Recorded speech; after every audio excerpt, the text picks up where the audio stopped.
Confessions 11.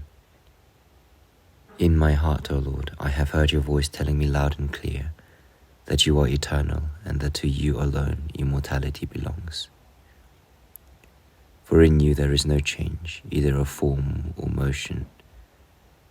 Your will does not alter as times change, for a will which varies is not immortal. In your presence this is clear to me. I pray that it may become ever more clear, and that in the light of this truth I may persevere wisely to the end beneath the shelter of your wings. In my heart, O Lord, I have also heard your voice telling me loud and clear that it was you who made all natures and substances that are not what you are, yet are. All derives from you, except what has no being at all. The movement of a will away from you, the Supreme Being, towards some inferior being does not derive from you. Such movement is wicked and sinful, but no man's sin can harm you or disturb the order of your rule, either at its summit or at its base. In your presence this is clear to me. I pray that it may become ever more clear, and that in the light of this truth I may persevere wisely to the end beneath the shelter of your wings. In my heart, O Lord, I have also heard your voice telling me loud and clear that not even the heaven of heavens, your creature, is co-eternal with you.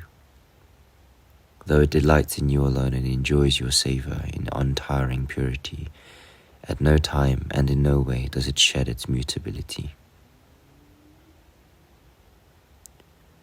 But being always in your presence and clinging to you with all its love, it has no future to anticipate and no past to remember.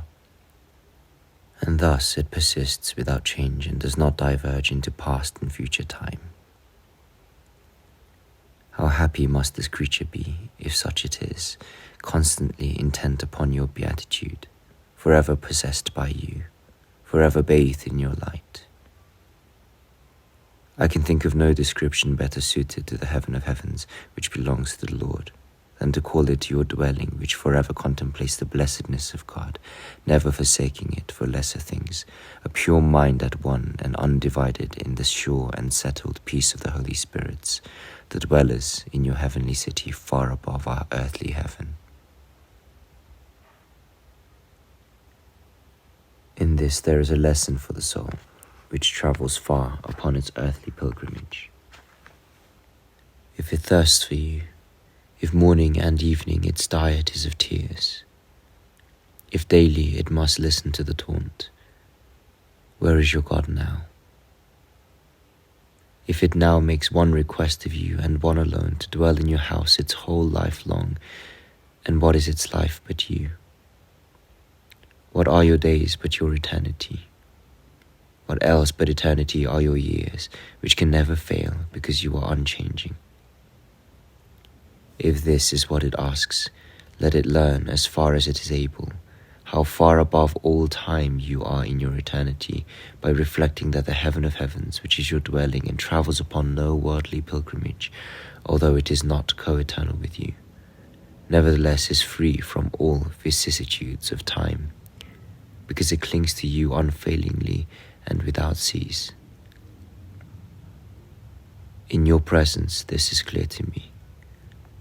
I pray that it may become ever more clear, and that in the light of this truth I may persevere wisely to the end beneath the shelter of your wings. As for the changes which occur in the things of this world, the last and lowest parts of your creation, it is clear that they take place in formless matter of some kind.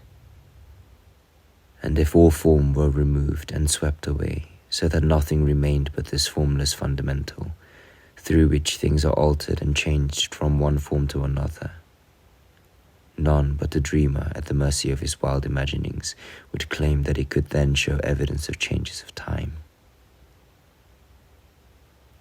It would be utterly impossible for it to do so, because without change of movement there is no time, and there can be no change where there is no form.